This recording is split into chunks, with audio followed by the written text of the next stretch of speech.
Good afternoon, everyone, and thank you all for joining us for our CDC Dental Public Health lecture series.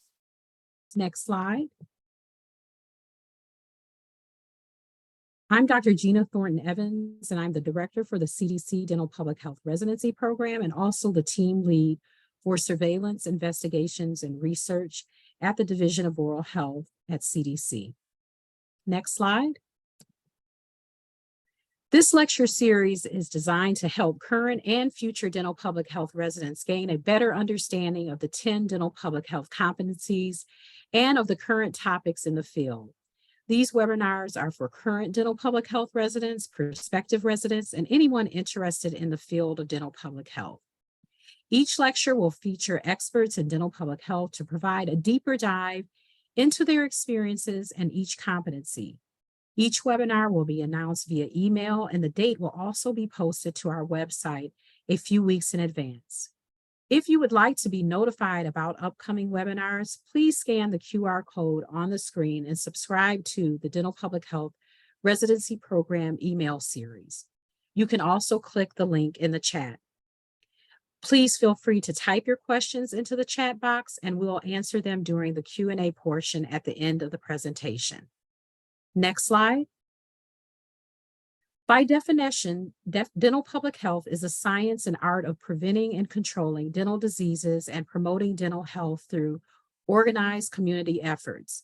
It is that form of dental practice that serves the community as a patient rather than the individual. It is concerned with dental education of the public, with applied dental research, and with the administration of group dental care programs, as well as the prevention and control of dental diseases on a community basis.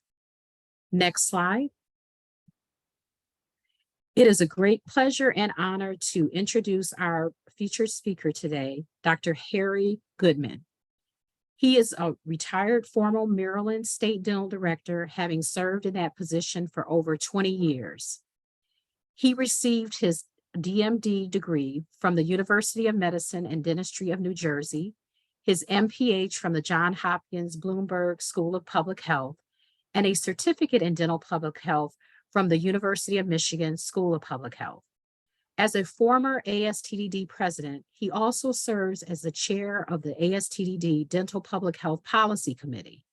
Dr. Goodman is currently a dental consultant with the Pennsylvania Department of Health, and through the National Maternal and Child Health Resource Center is an ASTDD consultant to the HRSA Maternal and Child Health Bureau. In his role in consulting MCHB, he advises and promotes oral health perinatal medical dental integration efforts that comprise innovative, successful, and sustainable strategies at the national, local, and state levels. I'm going to turn it over to our guest speaker, Dr. Goodman. Okay. Thank you, Dr. Thornton-Evans, for that really wonderful introduction. And see, we get up here and we are ready to go. The title of my presentation is Jack of All Trades and Master of None. And I'll explain that to you a little bit later on in terms of why I title it as such, and even more importantly, one state dental director's perspective, because you'll also find out really about the individuality and uniqueness of every single state dental program. So we will go from there, basically. So thanks so much. We will just want to acknowledge, oops, let's see, there we go. I just want to thank some acknowledgements and some disclosures. I want to thank Ms. Chris Wood, who's the Executive Director of ASTDD, and Ms. Bev Eisman, who basically makes the trains run on time from ASTDD, and also Ms. Mary Backley from the Maryland Dental Action Coalition for supplying many of these slides. I certainly want to thank Dr. Thornton-Evans for her kind invitation to present today. Any opinions expressed during today's presentation are strictly mine. They don't represent ASTDD or any other agency that I'm affiliated with.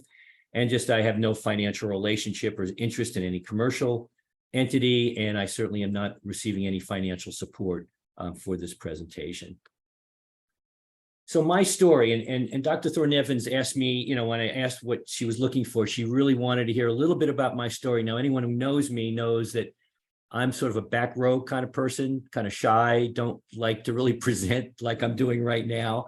I always test myself in doing these types of things, but she thought that just giving a little background of how I came up through the ranks to get to the Maryland State Dental position might be of importance. So just a brief, through pictures, really, just a brief summary of where I was. I grew up in the New Jersey area, and so I went to and attended the then College of Medicine and Dentistry of New Jersey. It wasn't in Newark like it is today, but it was really in Jersey City in an old, dank, poorly lit hospital, medical, called Jersey City Medical Center. I think they tore it down. It's in the upper left as you're looking at the slides.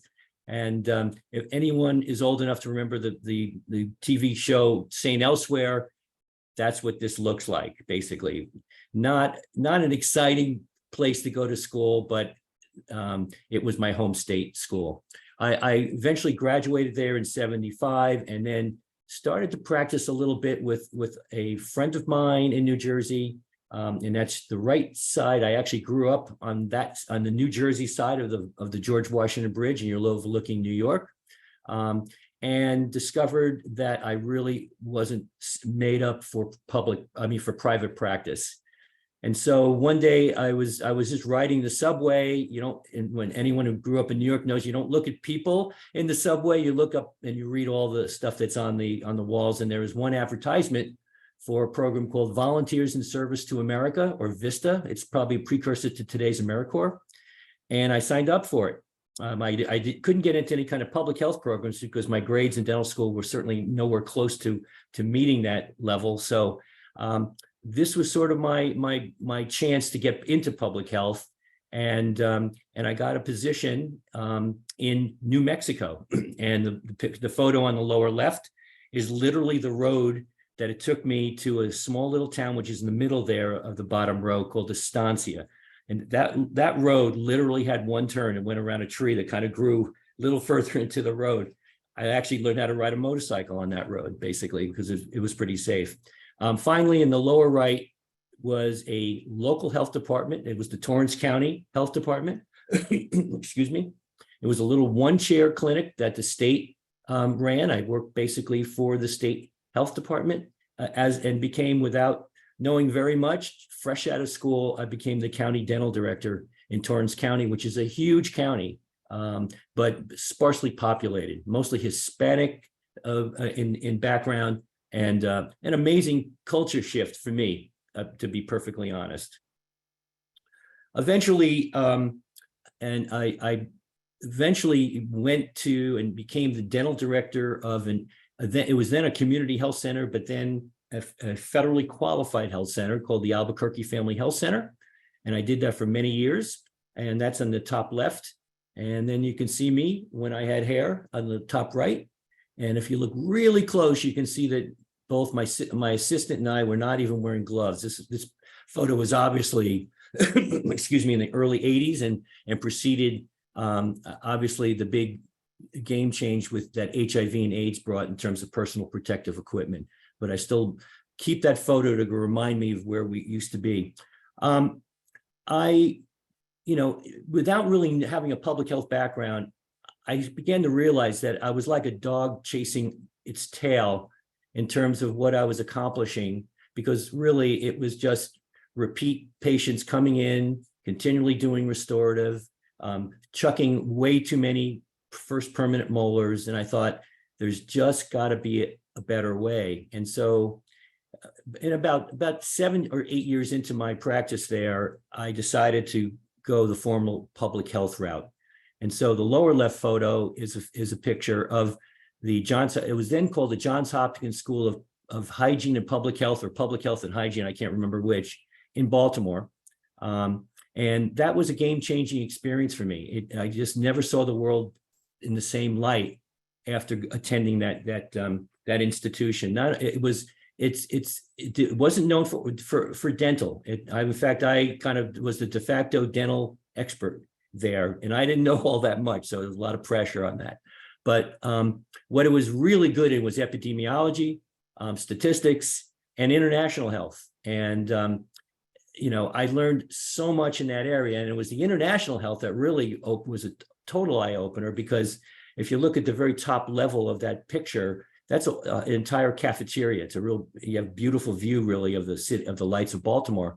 And I just would sit there and have lunch or whatever with people who became future health ministers in their own country, physicians, what have you, from countries in South America, Africa, Asia. It was something I'd never been exposed to, and something I didn't expect. And again, just eye-opening and big change.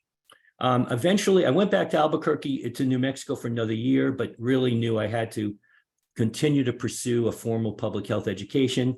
The lower center picture is, and it's not the exact building I was in, I couldn't find a photo of it, but that's the University of Michigan School of Public Health in Ann Arbor. And another game-changing experience for me, because I met so many colleagues that I'm still friends with or still see at meetings. It was tremendous. And for those of you who are residents, take a look around you, because you'll probably be hanging out with some of these folks for a very long time, and at least see them once a year at a minimum at meetings. But it was an amazing experience. And again, I was very, very fortunate. And finally, the lower right, excuse me, which was while I was at Michigan, I realized I wanted to become a state dental director. And for some reason, I thought Maryland would be it because of my prior time at Hopkins. And that is the Maryland Department of Health. And I eventually, in 1990, replaced somebody and became the state dental director in that institution. So from what I talk about now will be more about that experience, and then we'll relate to other things as well. But just a little brief summary of my story. And this is a quote that, and again, this goes back to the title of this as being one state dental director's experience. But so you're just seeing the Maryland story. You're just seeing my story, basically. And in fact, probably my successor, who I'll mention at the very end, it'll probably be a different program than what I had, basically. But there is a quote, we all profess to it. If you've seen one state oral health program, you have seen one state oral health program. They all are unique. And we'll discuss that, the implications of that a little bit later. Now, I'm going to introduce an association that I'm going to talk about a lot at the end. For those of you who don't know about them, it's the Association of State and Territorial Dental Directors. As Dr. Thornton Evans said, I was lucky enough to become president of that group for a couple of years, and it was, again, an amazing experience. But this is just an early resource that they provided. This is back in, I think, 2012, 2013, about infrastructure. And this, again, gets to the uniqueness of all the state oral health programs, because they all have different levels of infrastructure and capacity. And this was done, as I said, about 10 years ago. And I guarantee you, if this document is ever redone, it'll have totally different data in terms of what we are seeing across the landscape in terms of state oral health programs. And I think for the better, I must say, because of some of the grants that we've been able to receive from agencies like CDC, HRSA, and others. But this is on the ASTDD website. I'll have that at the very end, but this will give you an idea of the infrastructure, basically, of what we were dealing with. And just to give a little background on the importance of infrastructure, you really can't achieve anything. Certainly the 10 essential public health elements, which we'll discuss a little bit later, without a decent infrastructure, which gives you the support needed to get stuff done, to really drill it down to basic definition. You need that. And then the capacity is actually your ability to adjust and to perform activities and also withstand threats. I mean, a good example of capacity and infrastructures, if you had 6 fluoridation engineers, which of course none of us have, and but if that's all we had, you would not have the capacity and certainly not the support to address the many other activities that go on basically in a state oral health program. So you need the capacity, and you need some variability. You need folks to basically have expertise in many different areas so that you're able to withstand any threats, and there are many, and certainly to move forward and achieve some modicum of what of those essential public health elements. So infrastructure and capacity is critical. It's critical to any kind of group, but certainly at the state with state oral health programs. So back to Maryland. I said I was recruited in 1990, and prior to my getting there, and I wasn't in Maryland in these days. Maryland actually had a pretty good history and a robust Medicaid program until through the 1970s, until a much publicized private dentist fraud situation in the Medicaid program, which basically took the legs out of the Medicaid program. They stopped providing some more broad coverage. It was I wasn't in the state at that time, but what I understand was a very unfortunate circumstance.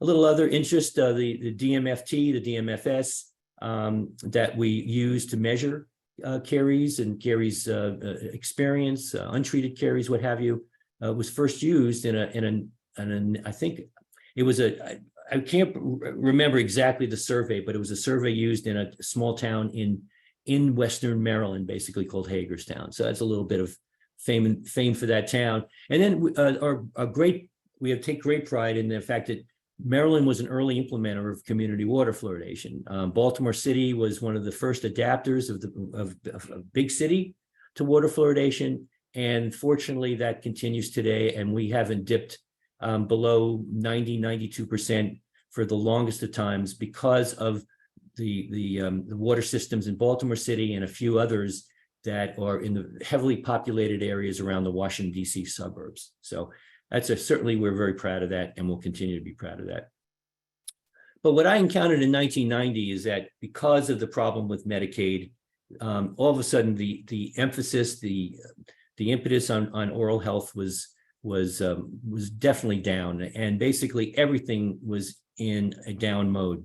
Poorly supported state oral health program, a state oral health program that basically was cut, came back for maybe brought back one person, cut again, that kind of thing. It was, you never could really gain any kind of sustainability and any kind of momentum in programs. So we had pretty much an inadequate dental public health infrastructure that included local health departments. We have 24 counties, which have 24 separate health departments, but only about half of them had any kind of dental program, and they all worked in their own way. They didn't work together at all. As I said, the Medicaid managed program was pretty much failed to provide any access. And in terms of partnerships and coalitions and advocacy, nothing was happening, really. In fact, the main voice for us really was the Maryland State Dental Association at that time. And actually, they were responsible for getting me the position, and at least bringing back that position that I recruited for. But there was very little going on. So Maryland is one of the wealthiest states in the country, but despite that, if you look at other areas in terms of healthcare, we do pretty well. But when you looked at oral health, we had wide disparities by race and ethnicity, certainly geographic region. Maryland is an interesting state because we have you have the main part of Maryland, which is heavily populated, probably more urbanized or suburban. But then you have the Western Maryland part, which is very rural, almost cut off politically, have very different backgrounds. And the same thing with our Eastern Shore, where our beaches are basically. There's only one bridge that connects the mainland to the Eastern Shore, and then one overland connector. So they're pretty separated from us, both figuratively and literally. So anyway, so we had high untreated dental caries rates, poor access to Medicaid oral health services, sealants. Again, we weren't even talking school sealants back in those days. So very, very low sealant usage. So, and again, looking at the program itself, it did well in the 50s and 60s, maybe even up to maybe 1980, but the programs were cut. You can see the periods that it was cut. And this is unfortunately something that every state oral health program deals with. This is something that, that's why you never can feel secure, because there's always a threat. And that's why you have to plan for the threats before they occur, when things are good, basically. And that's one theme that we'll talk about a little bit later on. But with a lack of historical perspective, the program was just in and out. It just was, you really couldn't gain any kind of momentum whatsoever. I got there in 1990, and once again, the program was cut. I was lucky enough to be able to do clinical care in a local VA hospital. I eventually came back again, but again, I got very little support. I did get finally an office, and I did finally eventually were able to finally have a few, be able to recruit a little bit of staff, but still very little support for the program. And I actually, got a little bit frustrated, and I went to the dental school again and I became an associate professor there for about 5 years. But then I still had the bug. As I said, it's always been in my heart to do this job. And so we'll discuss what happened in a second with Diamante Driver. But when Diamante Driver passed away in 2007, they asked me to come back and co-chair a dental action committee. It was a government-supported committee to see how we basically fix the system and prevent any future Diamante drivers. And eventually I retired, as Dr. Thornton Evans said, in 2016. So really, my office was it was a 3-person office, me, myself, and I, for the longest time. And in 98 and 99, we got some oral cancer funding. And that's because it was the first area of data that we were able to access. We have a local cancer registry that collected oral cancer data. There was some national data that was broken down by state. So again, it speaks to the importance of data and in terms of driving policy and also driving advocacy for others to support. So we were able to finally broaden the office a little bit. And things started to happen a little bit because it became very evident that oral health was really, really not doing very well, as I mentioned in the previous slides. We eventually, just by chance, we got a state legislative champion. She was a school teacher in South Carolina and became chair of a very powerful budget committee. And when she was a school teacher, it used to just really bug her that so many kids were not able to attend class or pay attention in class because of dental problems. And she never forgot that. And she actually called me one day, and it was like again, talk about when your life changes. Yeah, I didn't realize it at the time, but that was the first day of the rest of my life at the Office of Oral Health in terms of getting things done. We did get the Office of Oral Health and Statute. It's very critical. It makes it a little bit more difficult to cut. You can still cut them, but once you're in statute, it gives you a little bit more clout. And then Medicaid, we got our first Medicaid reforms where we increased things a little bit on the edges. There was actually an oral health advisory committee to talk about Medicaid issues, but it's still, again, small successes, but nothing substantial. But then we developed a loan repayment program. We had a pediatric dental fellowship program where we would bring in to the dental school foreign trained dentists who did their pediatric residency in the States. And so the dental board allowed that, and they provided a lot of care in FQHCs. As I said earlier, the oral cancer prevention program, which was the real substantial money that finally came into the program. I worked with Dr. Alice Horowitz, who many of you may have heard when she was at NIDCR, and we developed a statewide oral cancer prevention model that to this day I'm very, very, very proud of. We increased some rates. We had the oral health safety net. And while all this was happening, and this is very critical, again, when we started to develop shovel-ready plans, nobody was listening to us, nobody was implementing them, but I was meeting with a few partners sort of, and I really wasn't supposed to as a state official. So I'm retired now. So if you want to turn me in, please do. But we developed these shovel-ready plans that will take hold a little bit later on. So we made some changes, but very slow progress. Access for kids was still too low. Only a small percentage of of children with access received any kind of oral health services. Only about 10% of Maryland dentists participated in the Medicaid program.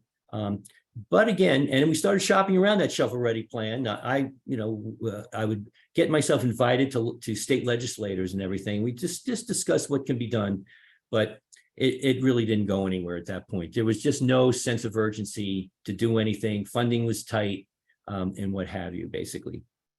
So really, you have a lot of ideas, and this is a cartoon that basically, for those of you who can't see this, basically where you come up with an idea, you run it, you have your partners, everybody's really excited about it, and you run it up the chain in state government. And I'm only speaking here about my own experiences, which is state government, and everybody's just waiting to cut what your idea and basically kill it. So there's staircase. As you go up the staircase, everybody's got another destructive tool to just pretty much destroy your idea. And that's how you feel by the end, when the whatever that guy, the last person is hooded with, he's obviously the doom master. It's gone. You're not going to have a chance. And that's sort of how you felt. It wasn't that obviously that literal, but that's how you felt. So the perfect storm. For those of you who know Machiavelli, who's usually tied with the world of politics, but he had a very interesting statement that I truly agree with, and it goes to the lack of our society being proactive. We're always a reactive society, and you will see the ultimate in reaction in a slide. But the common failing of mankind is never to anticipate a storm when the sea is calm. It's exactly when the sea is calm is when you got to start planning, because that the calm is always replaced by a storm, and in this case it was. And again, this was the death of Diamante Driver. And for those of you who don't know, and he's become an iconic figure, obviously. I speak at a number of different audiences, and many people, not, and as the years go by now, it's becoming fewer and fewer who know of him, but just an unspeakable tragedy, which was totally preventable. I won't get into the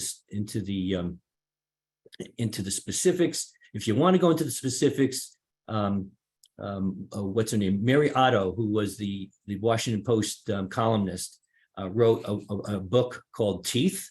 It's a great book, and it goes into great details about the whole saga of Diamante Driver. But the bottom line was, he had an untreated dental infection. He wasn't complaining for whatever reason. He had a necrotic upper molar, and then no one was looking. In fact, the first person to finally found the issue and figured it out was a primary care physician, if I'm not mistaken. And so he lacked access to treatment and also education and prevention. I've always said, and I'm a big believer in Head Start, if he had been a child in Head Start and got that early initiation into oral health services, maybe none of this would have happened, but he didn't. He just didn't have access. The system failed him. He was outside the system, and the system had no way of reaching him. And it was an unspeakable tragedy. And everybody at the state level, and also our federal legislators like Elijah Cummings, who became a hero, current Senator Benjamin Cardin, who basically said, this is just unacceptable. And that set into play a lot of things, basically. So anyway, it was a sense of urgency. We finally, it's not the way you want to develop a sense of urgency, is not a way to develop a window of opportunity, but it was there.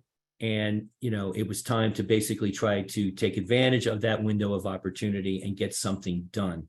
And this went all the way up to the governor, basically, of Maryland, because it was, I don't know, it might have been embarrassing to the governor. I don't know how he felt, but he gave our health secretary the go ahead to put together a dental action committee. As I said, I was asked to co-chair it.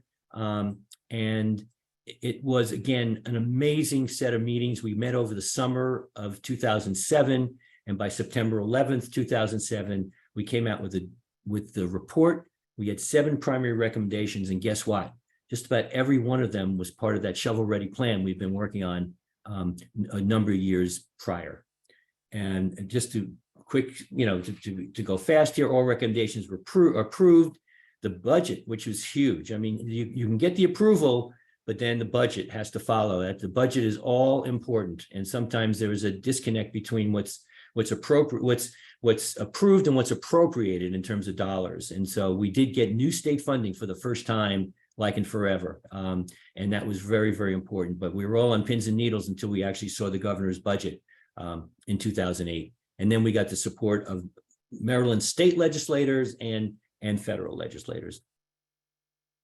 And these were some of this was it. In the top right corner, by the way, is Camden Yards, the home of my Baltimore Orioles, who are having a stellar year. I had to put that in there.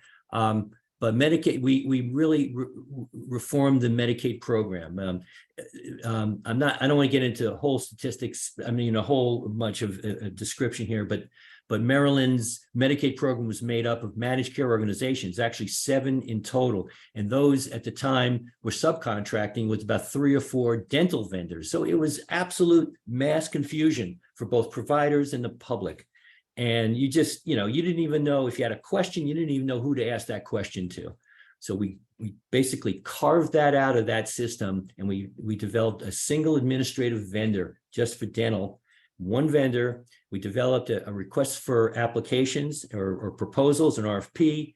In that RFP, we put in everything that we knew was kind of holding up the system. So the RFP and the contract became very, very critical. And whoever obviously got that contract would have to comply with those elements. So we were able to streamline credentialing for dental providers in the Medicaid program, make the application process a lot easier, quick response when there was an issue, electronic filing. I mean, all these things at the time that were really real barriers. So that actually had nothing to do with the increasing the dental rates, but that was critical. It went hand in hand with number 2 there, where we did increase the dental reimbursements to the recommended levels that the American Dental Association was recommending, basically. So those 2 together. So if you do one or the other, it's not gonna. It's okay, but it's not going to work unless you have both together, basically.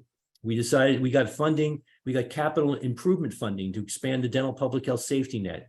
We changed the dental workforce slightly by initiating a new public health dental hygiene category, a workforce basically, and they were able to provide care in FQHCs and what have you, without the dentist first having to see the patient, and could do within all they had within their scope of practice, with in that scenario, as long as they were connected to a dental home, where then the referral would go to the home where the dentist would be. We did mandated dental screenings for school children. We didn't follow through on this one. I can answer questions about that at the end if you'd like about that. We provide, and then we did some of the early. I mean, at this point, a lot of states were beginning to initiate fluoride varnish applications by medical providers in primary care settings. We hadn't done that yet, so this was really our entree into that. We really came late to the game on that, but once we did, we really did well with this program, and we developed an entire curriculum for physicians and even for dentists in terms of providing fluoride varnish and doing risk assessments and doing anticipatory guidance, and trying to do real referrals to dental homes. And then we developed, and this was one of the first, what we called then a culturally and linguistically appropriate oral health message. It basically became our oral health literacy campaign. And now oral health literacy, and again, thanks to Dr. Horowitz, who is again a seer in terms of seeing the importance of this. You really can't look at an application or a program or what have you without seeing some component of oral health literacy, which is absolutely critical.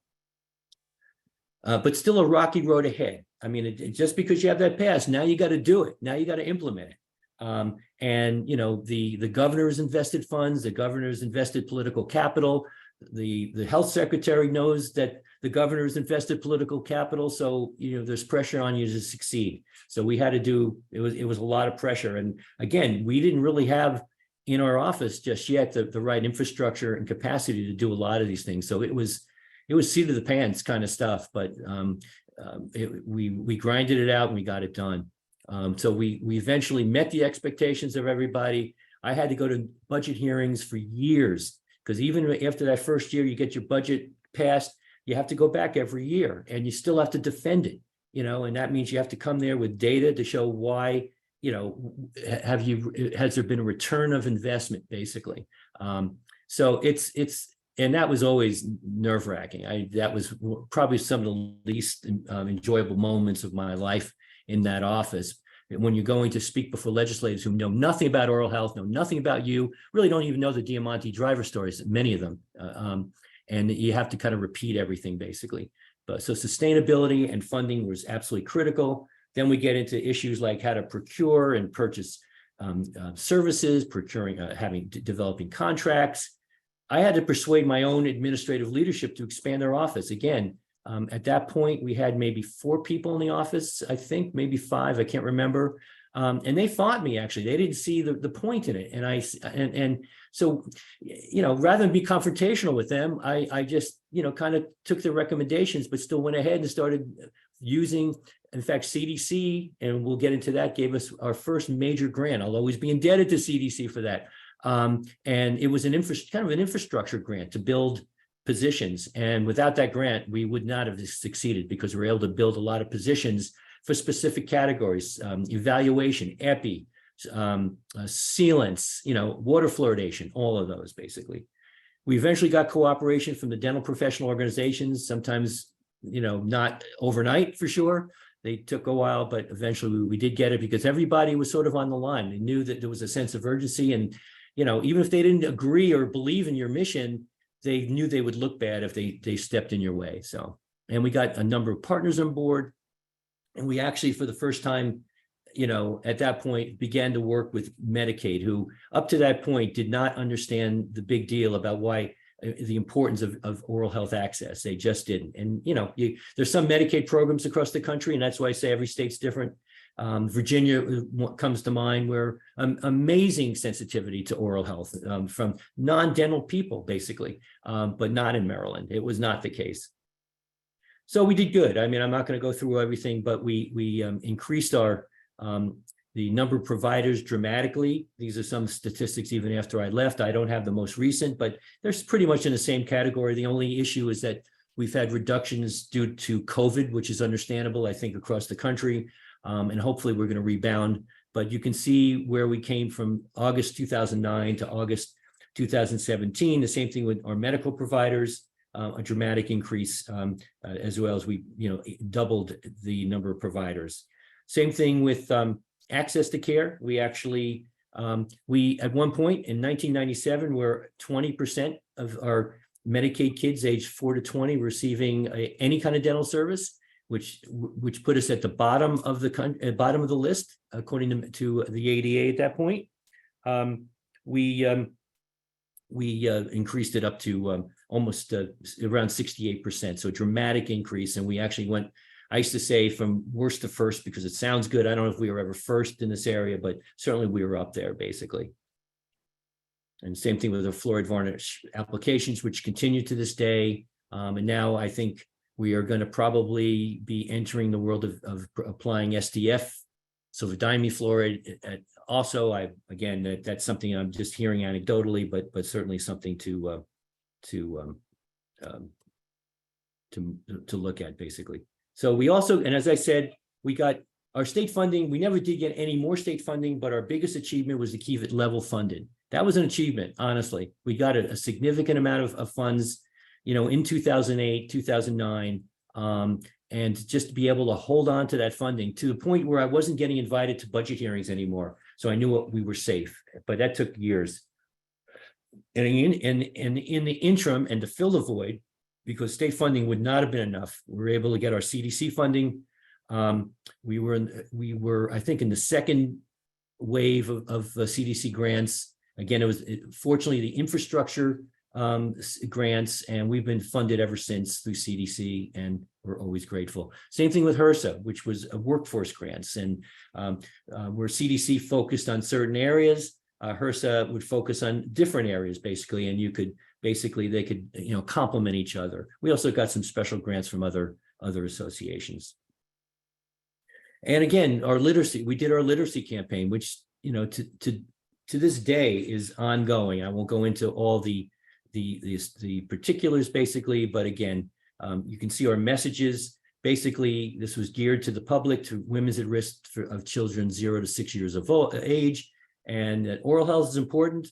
See a dentist as early as possible, the age 1 visit, and certainly brush your teeth twice a day with fluoridated toothpaste, drink tap water, basically. And again, if you go to that website, you can certainly see where that campaign is. We actually started, we developed a Maryland oral health plan, again, thanks to CDC, which again, this was another requirement basically. And I'm glad we did. I mean, it was very aspirational, but it really made you sit down and think about what you wanted to do and to basically develop a vision. It also helped basically force you to start working with partners, because you invite all kinds of folks into the process to develop goals. And we had this plan. We actually had an earlier plan. This is the latest plan from 18 to 23, basically, and it's now in the hands of the Maryland Dental Action Coalition.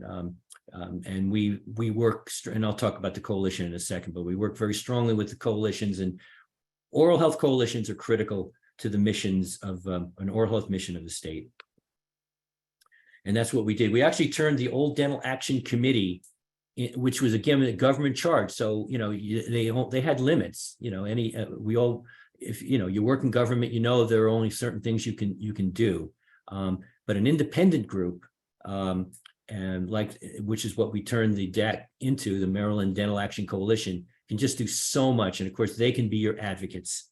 So you work with them. As you all know, we can't advocate for anything. We can educate, but you can take it up to that education line. But to actually, even on water fluoridation, all you can do is provide information. You can't basically say, you have to vote for fluoridation if there's a vote in the community. And again, the coalition's been wildly successful, and it has focused on all these areas. And the most important thing, it's an independent voice for oral health in Maryland, and it still goes to this day. In fact, they've had recent major achievements. One of the problems, we had one of the best Medicaid. We ended up having one of the best Medicaid programs for children, but for adults, it was robbing Peter to pay Paul. We had no funding really for adults whatsoever. And we were one of maybe a handful of states that did not have any really significant coverage for adults for dental in the Medicaid program. And thanks to the Maryland Dental Action Coalition, they got that achieved in 2022. And they also expanded some scope of practice for dental hygienists, actually to embed a dental hygienist in a medical care practice, which is really important. And then also even being able to provide some care, part of a broader program for women who are eligible because of immigration status. So significant achievements. I mean, 2022 was just a major year. And again, if you go to their website, you can see it all. Mary Backley, who's the executive director, gave a really nice presentation at the National Oral Health Conference about it in the last NOHC. We developed a surveillance system, the beginnings of one, and you can see all the elements that go into a surveillance system. The hallmark, of course, is the basic screening survey. I'll cover that a little bit later. I'm going to have to move a little bit, but anyway, and you can see the other groups that we did basic screening surveys on. Of course, we use existing databases and highlight the oral health component in it, from PRAMS and from BRFIS, the oral cancer stats. And you can see, and also, of course, water fluoridation, and we became part of WAFERS during this time. And so it's having the data. And as I said earlier, without data, you just can't get anything done. It drives everything. And if anything, you provide the data to your partners who can run with it and advocate for whatever is needed. And it's absolutely critical. And so here's our basic screening survey. We found a more recent one. I think we're waiting on the latest data. I may be off on that. I don't know, because I'm not involved anymore, but you can see we actually got some things accomplished. Now, whether it was us or it's just multifactorial, I mean, we can't take the credit for the Office of Oral Health for these reductions, but they're really impressive. They're really impressive. And we really were proud to see these results in terms of reduction caries experience, untreated decay, and the increase in the use of dental sealants. And then we expanded. As I said, there used to be me, myself, and I in the program, and then we eventually had 16 total staff positions. I think it was about 12 or 13 FTEs, and it was a great crew. And I'm still friends with many of them, and we're still in touch. And it was just a source of pride for all of us. We called ourselves the little engine that could, because even with that, we're still a relatively small program in a health department. Basically, when you're looking at chronic disease programs and cancer prevention programs and what have you, but we were really the talk of the building, and we were very, very proud of that. But how do you sustain this? And this is where I come back to being a jack of all trades and a master of none, because you still have to keep this going. And that's always the critical thing with anything, even if you get a grant. How do you sustain it? Sustainability is the key word. You have to maintain interest. You got to maintain the support of the legislative and executive branch, and even your own health department. Certainly partners are critical, who might think, oh, we're there, we got it done, I don't have to be worried about oral health anymore. Well, that's what you don't want to happen, obviously. Maintaining your funding support and maintaining the belief that we still had the magic, that we could really pull it off. And there are many areas where, again, lots of on-the-job learning and training for me. I mean, I had no skill. I mean, again, I knew enough on certain areas to ask questions, but I certainly wasn't. I would never consider myself an epidemiologist or a statistician or a business person, which you have to learn about doing when you get into procurement and contracting and all this. I just didn't get the training unless maybe I was asleep during, at the time. But and for those of you who can't see, there's a picture of somebody, trying to learn how to ride a bicycle and not doing too well. And that's how I felt on many days. You have to be a jack of all trades. And there's a picture of someone juggling on top of their head, because that's what you feel like. You go from some days. I mean, and not every day was like this, but some days you just have a ball and you go from one thing right, and you just shift right to the other. So really what you eventually do, or at least me, because there are some dental directors that are just amazing experts in certain areas of the field, amazing experts in research, amazing experts in fluoridation, amazing experts in surveillance. That wasn't me. I was just sort of this dude that just kind of got through school, learned a little bit about everything. I did learn how to ask right questions and bring on the right people, or to talk to the right people. And that's pretty much what I came out of all this. But you got to learn what questions to ask, and you got to be honest with yourself when you don't know something. And even there, I mean, credibility and trust, people need to. If you're not honest with yourself, you're not going to be honest with other people. So they need to trust you. And so I'm always very open about this. So don't pretend to be something you're not.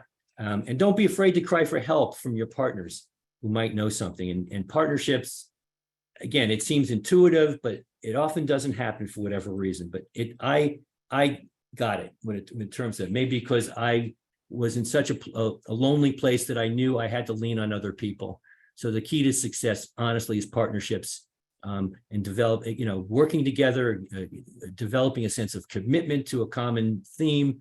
You have to develop trust. And again, that's really critical. When you convene people, you have to maintain that trust. But it really has so much potential in terms of information exchange. You pool your political capital. When something happens and you need help, it's not just the partners in the room, but the partners in the room, basically. So there are many networks to help. So it was really key. But again, you feel like, again, you're really, I didn't have any background in making budgets, basically. It was often guesswork. I remember would be called up to the secretary's office, say, we might have some potential for funding for something. How much do you think we need? And I need the answer by the end of the day or tomorrow, and it's like, it's just a total guess. And that's what it became, basically. And especially when you don't have those innate skills, again, you get on the phone, you call people, but when you have 24 hours, it's still a lot of guesswork, basically. And you just have to come up with a big figure and, and just hope for the best, basically. But a budget is so critical too. The budget, when I review a grant, I almost go to the budget first because that's the blueprint to me. That's where I know where they're emphasizing, their priorities. And so budgeting is, which I've really come to learn, is absolutely, it's not just the funding, but how you allocate your resources. What do you consider priorities in terms of when you get this lump sum of money, basically? So it's really, really critical. And so, as I said, resource allocation, and doing predictions of what is needed in the future, basically. I was just at a meeting where this group was given a big source of money and didn't look at the future in terms of maybe, they had kids in small rooms and there was not a lot of air exchange and they probably needed to invest in HVACs or, air conditioning systems and didn't do it. They allocated the resources to something else and then they felt like they were paying the price for that a little bit. So it's a challenge, basically, to how to allocate resources. So again, not just getting a lump sum of money is not everything. It's really important. And again, speaking to the right people, and you just hope you're right. Basically, you have to have a crystal ball in certain cases. And then there's the government bidding process, probably one of the most frustrating areas. Maybe I always say there's a reason I retired and many reasons that I retired. This is one of them. This is just so hard and so frustrating, and things will happen. You think you get there's a bidding and you got it and you're done, and then something comes in and it just completely turns it on its ear. It's very frustrating, very tough. And again, I had no background in this whatsoever. You just got to work with people and just do the best job you can. And then, of course, as I said earlier, budget cuts and oral health is always on the line. We're making great progress across the country now, like we just did with Maryland with adult Medicaid coverage. But, if there's a huge shortfall in the budget in future years, that's going to be one of the areas they might look at. And that's why now is the time for them to develop ideas and to be ready for that threat when it comes, because it will come at some point. But very frustrating. You get stuff done, and then all of a sudden you get your legs cut out from under you, basically. So, and then basically even writing grant writing, really critical, basically. And most programs don't have a grant writer. We were very fortunate. We were able to recruit some people. We didn't hire them for being their grant writing expertise, but they turned out to be wonderful grant writers, basically. But it's a massive undertaking, whether it's the federal funding from CDC and HRSA, huge grants, to anything, basically. So you need to basically, as I said earlier, your budget basically gives everyone the blueprint for what you're wanting to do. You have to have smart objectives, measurable objectives with timelines. You have to show that you are thinking about sustainability with some kind of business plan. You have to connect, obviously, the activities with the deliverables that the funders are asking for. Just following the guidelines, just following all that. And then even the day that you actually send it electronically is sometimes that you just don't know if it went. There's just so many elements in it. But it's so important to get those grants. And so you really prioritize your efforts to get those grants, basically, but it does tax your brain. I can tell you that. Also on state oral health policy. I was asked to comment on any policy that came through from wherever, and to either support, recommend. I couldn't do it myself. It's a recommendation that eventually would get up to the governor, but to either support with maybe amendments, or you would oppose, basically. And again, important to gain the support, talk to your partners again about some of the issues that you might not be seeing in a bill. I got to be pretty good at reading a bill after a while, but at first, it looked like a different language, basically. And when it says it's going to do something, it really means it's not going to do something. And luckily, I had some good assistance from people really experienced in reading bills to help along the line. So state oral health policy. So another area, and if there's something I thought I knew a little bit more about, it'd be policy and all that. That's sort of probably the area that I feel most comfortable with. But even here, I still needed help with from folks. And then, you're working within a capital P political environment. These are two of the governors I worked under. I think I worked under about 5. They don't even look like they get along. Just looking at this picture kind of made me laugh a little bit. But again, they all have their agenda. They all have different things, and they could be from the same party, different parties. It really did not matter whatsoever, basically. And you have to be aligned. That is your boss. I mean, you're working for the health department and the health secretary, but ultimately the governor is your boss, and the department certainly has to be in line. So any policy that comes through has to be in alignment with the governor's office. And so you're working with that environment. So let's just get to, really where we're trying to get to, which is the core, achieving the core public health functions, because that's, again, getting back to capacity and infrastructure. And they're, the big 3, and you all know this, are policy development, assurance, and assessment. And here is a table, basically, that where ASTDD, and again, we'll talk a little bit more about ASTDD in a few minutes. I'm going to try to time this out. We matched our 10 essential public health services to promote oral health to match the just general public health services. And again, you can see all the activities that go under assessment, policy development, and assurance. And really, that is what our goal was. That was really our charge, was to try to achieve and do the best we could to achieve those essential public health services and benefit the public as best we could. And you can see all the different things. I'm not going to run through them. There's just too many, and I don't have enough time. But again, you'll see this slide, and I'm sure you're aware of these critical services. So again, these are some of the things that you need to do that. You need good leadership, core staff. You need a surveillance system. You need a plan. You need to have a vision. You need to have to develop certain policies, and all this comes at cost. I mean, it's every bullet there costs something. And so again, you have to align your budget and your resource allocations with what you want to do to achieve those elements. Again, more of the same, develop communications education campaigns, building linkages, again, all the population-based interventions, between water fluoridation, school sealants, and other things. And building the community health system capacity to help analyze, to work with them to analyze what's important to the community, and then leveraging those resources again. And again, it can come down to having even some resources to pay someone to write a grant. Luckily, again, we had some experts on our staff, and we didn't have to worry about that as much. So, it's and for those who can't see it, there's a picture of a guy just all alone on top of a hilltop, staring at the stars, feeling all alone, and probably feeling sorry for himself, but maybe getting inspiration from the sky. I don't know. I think you have to. I was both those people, depending on the day, basically. But you feel alone, but you're really not, and that's the thing.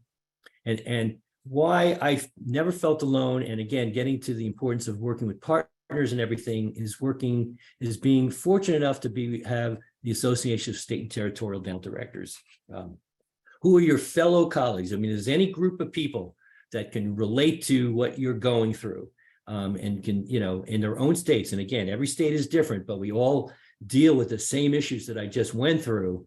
It's that group, basically. And we would have, if you have back in the day, of course, you'd only met in person once a year. Now with Zoom, it's great. I mean, you can commiserate, on a monthly basis with each other, and you just feel better to know that it's not just you having the issues, but ASTDD has amazing resources. And I just want to go through this just a little bit. One of the central Bible really for ASTDD and trying to meet those 10 essential public health services. They developed a set of guidelines specific to state and territorial oral health programs. And I think as you can see, the most recent revision was in 2021. And again, it provides guidance. It's something you refer to. You don't read it from cover to cover.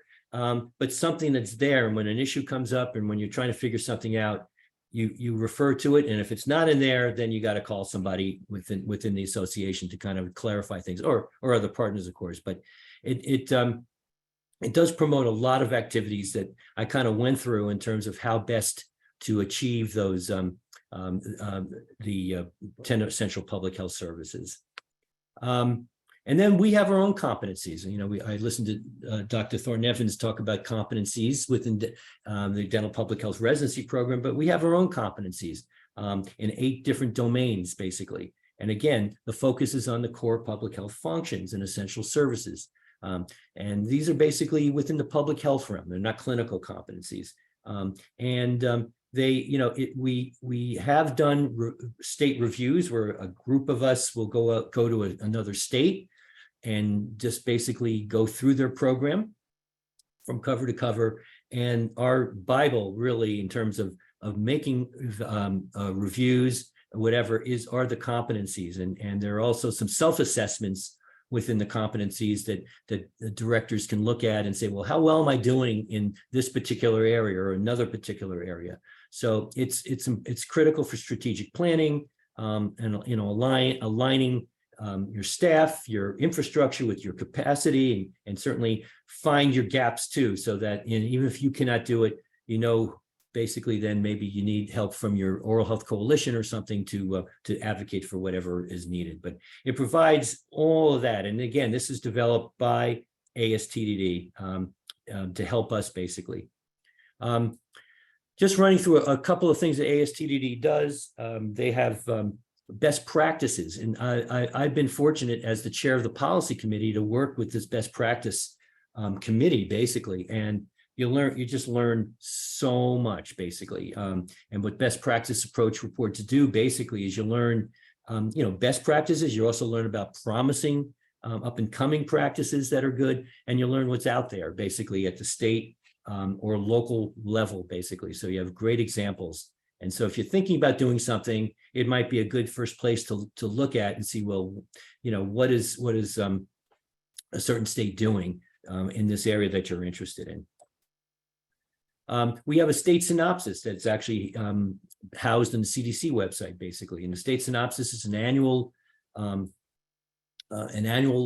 activity where we collect data on a lot of state-specific areas, basically. And it could be like workforce, you know, the percentage number of dental and dental hygiene practitioners. It just runs the gamut, basically. It looks at number of FQHCs who have dental services, and I'm just doing this from memory, but just a whole bunch of interesting things, and it's very extensive and a real great database. And so it's housed on CDC, and then I can look at another state and see what they're doing in a certain area, or where they are in a certain area. So it's really, again, just of great help. We have policy assistance, and again, and this is something I think we need to do a better job of promoting. As again, I've been chair of policy committee for ASTDD since like forever. I think it's 13 years now. And what I love about it is I'm always learning about new things. I mean, it's just amazing because we bring in writers who have some background or expertise in a certain area, and we all work together to write a policy statement. You can see the one on the left that came out of our committee just in March. And it's on the social determinants of health and improving oral health equity. And it's one that we're really, really proud of. And again, if you go to the ASTD website and you don't even have to log in. It's just on the left column. You'll see dental public health policy statements, I think it is. It's on the left, basically.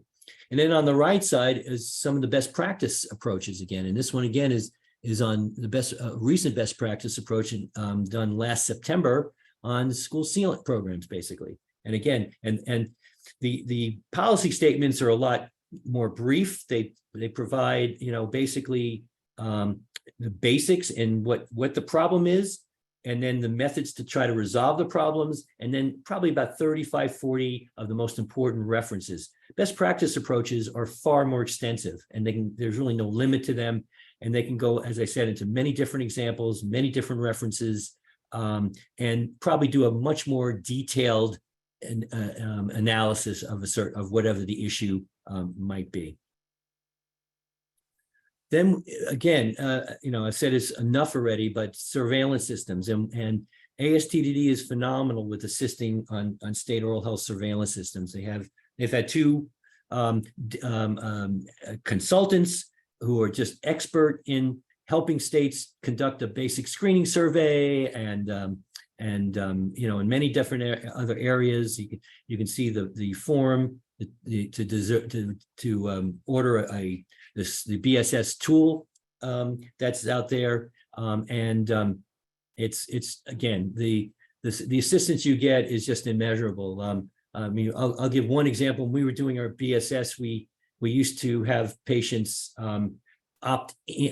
prospective respondents opt in, so they can actually, they'd have to say, yes, I want to be part of the basic screening survey.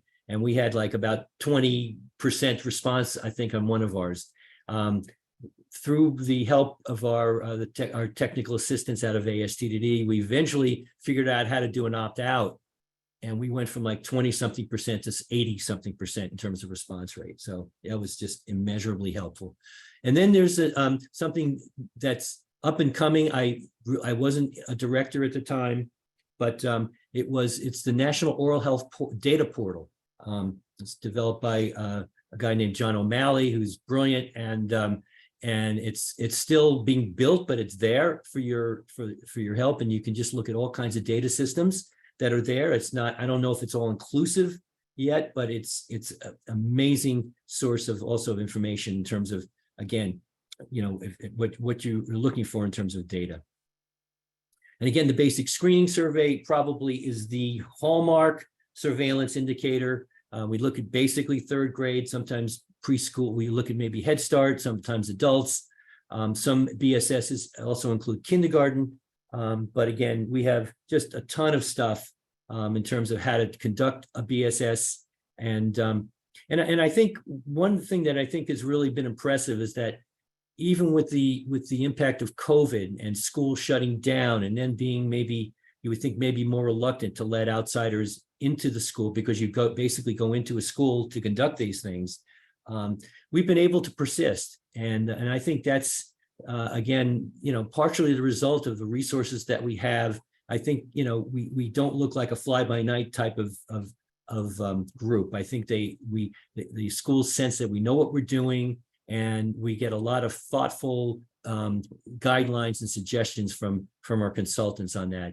But being able to do a BSS is so important. Again, having that data to drive policy and what have you. And then all our, just our committees, as you can see, various committees. And then we have great consultants, fantastic consultants in many different areas. So if I'm having an issue on, I see a paper that came out that questions community water fluoridation as an example. And I look at the paper, and I can read research. I can kind of tell if it's okay or not, but I really do want to be confident in what I'm thinking about it, and will contact maybe the consultant on fluorides as an example to see what the thinking is about a particular paper. And that's, again, you're not alone. You're really, there's a lot of help out there. And then, of course, the big conference. And any of you who have not been to this conference, we co-sponsor it with the American Association of Public Health Dentistry. It's supported often by CDC, and it's just an amazing conference. It's usually attended, somewhere, depending where it is, between 800 and 1,000 people. Last year it was in Orlando. This coming year, it'll be in April, and it'll be in St. Louis, basically. And so it's a great time to see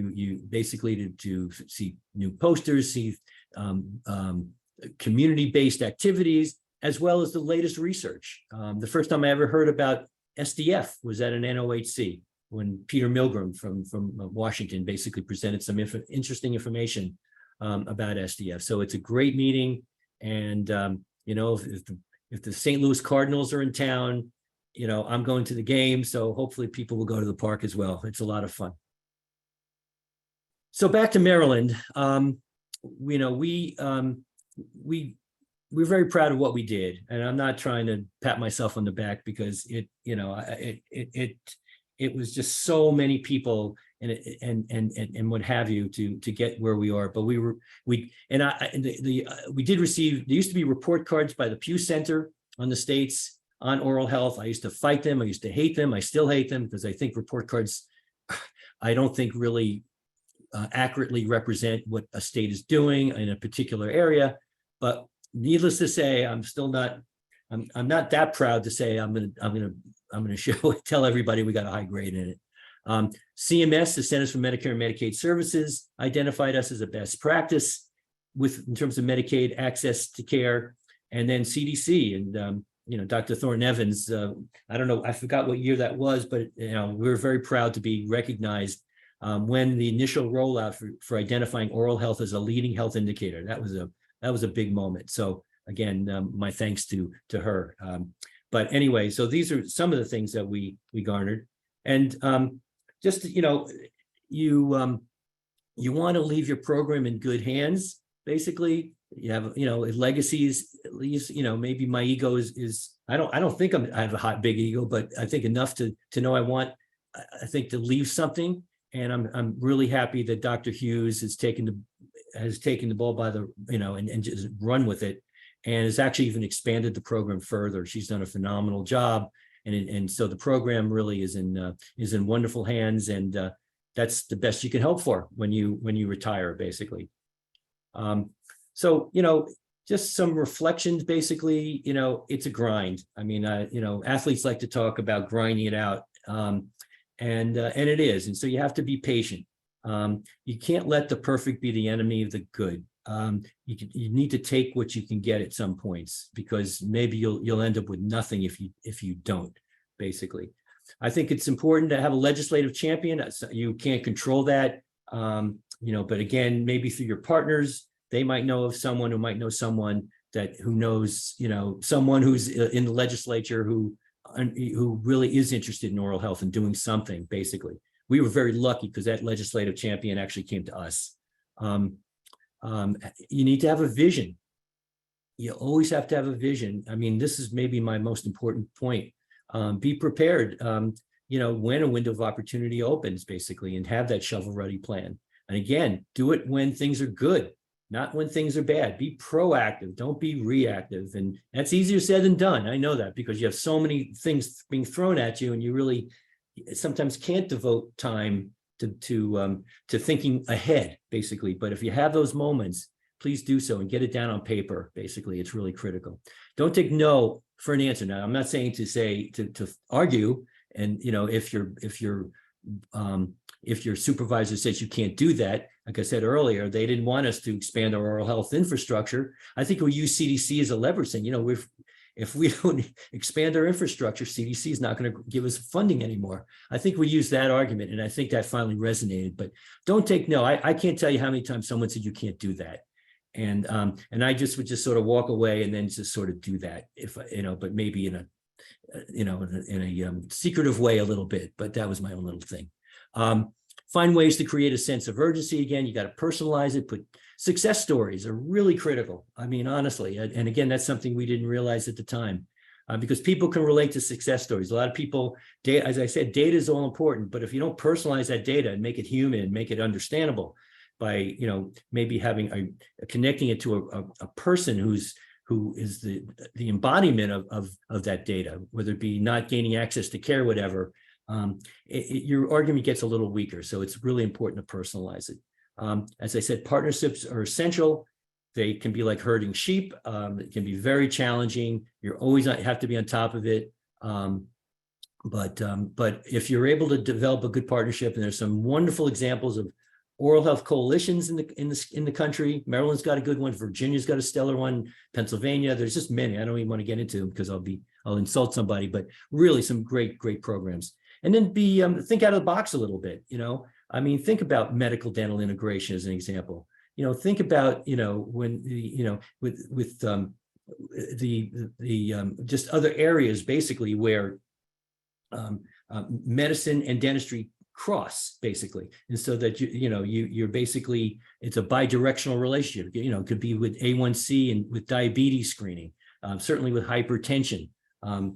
so it's just, there's just so many areas, and you just got to think about, thinking not just along the lines of just caries and oral health, because many people still don't get it, unfortunately. So you have to kind of, engineer it basically into the language that your medical practitioners, your medical participants might better understand. So I hope you're not bored. I hope you're still awake. These are my boys many years ago. And when I would talk to them, this was the ultimate result. And then it never got better as they got older. The same thing, basically. Now they're both, they're adults. The guy on the right is a chemical engineer. He's almost 27 years old. And the guy on the left is actually, he's just graduated college, and he's going to be just learned yesterday, he's going to be a staffer on a Senate, a federal Senate subcommittee, basically, because he's really interested in policy. So I'm real proud of him, basically. And there he is, jumping for joy. So I think I left about a little under 15 minutes for questions, and I'll be happy to take any. Yes, thank you so much, Dr. Goodman. You do have quite a few questions, but I want to just definitely thank you for your time today. You gave a very comprehensive overview of what it's like to be a state dental director. And you really kind of laid the framework for dental public health residents as this part of what you covered in terms of core public health functions is a really critical part for the overnight problems. So you really kind of set the stage for that. And just for your awareness, there are a couple of CDC residents and other residents on the call, and we're actually going to be doing a virtual site visit with Maryland State Health Department, and Dr. Hughes is awesome. facilitating that. And just want to acknowledge Dr. Borman, our dental public health consultant and lead faculty person for our program. She organized that with the NIDCR residents. Awesome. So thank you so much. And then I also we're not going to have another webinar this year, but look out for emails for early 2024. And I want to definitely acknowledge Mr. Callahan and Ms. Brayler, part of our communications team under the direction of Ms. Nicole Johnson, for helping with the program. And then also Mrs. Janine Cunningham, who's the dental public health administrator for the CDC program. So we'll get started with the first question. Let's see here, because there's quite a few. We'll start with the first one. What data and information would you have wanted to better succeed in your role? So I think they might be asking, I guess if you could have enhanced the data or information, what would you want to improve in that area? That's a really, really great question. I think it's not so much, certainly it would be great to be able to get outcome data. All our data is essentially process data. We survey, we see what's going on, but to see where it all leads. And as I said, we did do our 5-year survey, and we eventually did see that there's some lowered rates and everything. But I think I'd like to see, if we're able to, more outcome data, basically, so that we can really show that we have had an impact, and that the funding that came in, there was a return on investment. I'd also, if you just can't do it, I would love to have done a number of the surveys, more frequently. Every 5 years is what we do, and most states do that because they cost a lot of money. But it would be really more interesting to see, have more frequent updates on where we are with certain things. Good question. Great. You mentioned about grant writing and how you and your colleagues were able to receive grants from CDC, HRSA, and other agencies. Can you give briefly just some advice for grant writing, or maybe resources that you might find?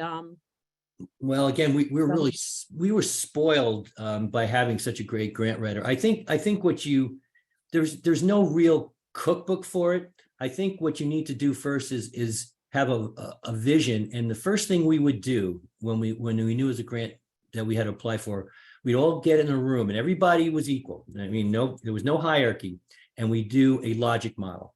I mean, and logic models are just, and I was a late supporter of logic models. But it really forces you to think and put things in certain columns into a box, basically, and it has sort of a logic to it. There's a where you start and then your outcomes, basically. And but you still need someone. We had somebody who had expertise in just writing federal grants, but not had no dental background, but knew how to fit everything in those different boxes. So there's the information that you're providing, and then there's the process of how best to apply for certain grants, because they all have their own protocol. And in a state office, if the federal grant is due, let's say on January 1st, you usually have to get your budget, your grant into your local budget office to approve by, let's say, November 15th. So you're just constantly, you just have to know all these rules, basically. It's overwhelming, but it's total teamwork. And then, of course, if what I did at one point, before we hired this one person, is I went to other offices at the health department, and I asked if anyone had any expertise in grant writing, and we had a few dollars that we could pay that person to do it. And we did that one time. I think it was our first CDC grant. We did that. So, but there's no real, I wish I could have like this, this gold standard answer. I don't. It's organized chaos. Yes, no, thank you, Dr. Goodman. And another question that came in was, what is the biggest thing you would wish for if you could go back and do over the early time in your career? Ooh, that's a great question. I don't know. That's a great question. Because I actually feel like I've done a lot of things that I really wanted to do, which is kind of unusual. But I guess I wish I had more of an impact, I guess, in terms of working with the federal agencies, in terms of them working together with us. I think I think the funding is really, really critical, but how to figure out how to sustain efforts, basically, from the get-go, and have sort of it's just always the unreachable. But I don't know. That's a great question. We started our program with oral cancer dollars, and we did it because that was the only data we had available, oral cancer prevention. And I just went in that direction. And because I had a really great partner in Alice Horowitz to work with me. So we did it differently than most states who basically look at, caries in third graders. But we eventually got there. I don't know. That's a great question. I don't think I can answer that question, honestly, because I really feel like I did a lot of the things I actually wanted to do. Like I said, I wanted to become a state dental director. I did it, and it kind of worked out. Yeah, no problem. No, I think you did a great job with that. Just wanted to make you aware of two acknowledgments. Dr. Beltran really commented on, gave you positive accolades. And also Dr. Stokely from Texas also gave a comment. And then we have another question about any leadership courses or training that you may have had, or do you have any recommendations for people that are looking to become a leader and or administrator? Another one. I didn't attend anything. I mean, it was just something that I guess I'm not a natural leader at all. But I know my limitations, and I know to lean on other people. I don't know. Again, you can go to take courses. I mean, but I was never one to take courses in anything. That's why I said maybe all these courses that I didn't do to become more of a master, I was probably sleeping through. I don't take courses like that. It's just more instinctual. But I think to be a good leader, I think you have to be supportive of your staff. Number one, you have to be someone who recognizes good work and says so. You can't be aloof. I used to have an open door so as a leader to your staff, there's no more important duty that you have and to protect them basically, and to support them. In terms of a leader in the state, or what have you, I just work well with people. It's just in my personality. I just grew up that way, and I don't try to take credit. I never did. Like I said earlier, I'd much prefer an idea that maybe I had be professed by, let's say, a legislator, and they're up on the front and I'm in the back, just knowing that I fed that person that idea. I don't care who gets the credit, as long as it happens. So it's again fulfilling the vision, and I think a good leader has to have a vision to accomplish anything, and to have, try to cover your bases as best as possible. But there's no cookbook for it, unfortunately, at least for me. Now, some people, I'm sure they could look at a book and go, that works for them. But so. Yes, I would just say, Dr. Goodman, you are definitely an exemplary example of what a state dental director should be. And I think, you really emphasize the importance of team effort. Yep. And that all aspects of a program, they really work together. The data drives the action that influences the policy, and then the program development and implementation. So I think just your philosophy, I think is eye-opening. And I know that a lot of people are very inspired by the work that you've done, really at a really critical time. Definitely. So I think very much and very highly of your leadership. We have one more question that if you could briefly just answer. Did you use any figures or stats that would demonstrate return on investment? Or what data sets or sources did you use most often for surveillance and effectiveness? Well, again, the big issue, of course, we aligned it with the issue of access to care in our Medicaid program for children. So I would go there most often in terms of that area. I did utilize the results we got from one of the BSS, which showed a reduction in caries rates and untreated decay and increase in sealants. And I really profess that. I mean, I as I said earlier, it just wasn't our efforts that led to that. It was a multifactorial effort in getting there. But I must say, what I used to do, and something we did a lot at Maryland, is when we had good results, we communicated it. We would do press releases. We would let other people know, our partners or legislators, whatever, that this is what happened basically. Because as I said earlier, you have to translate it into real world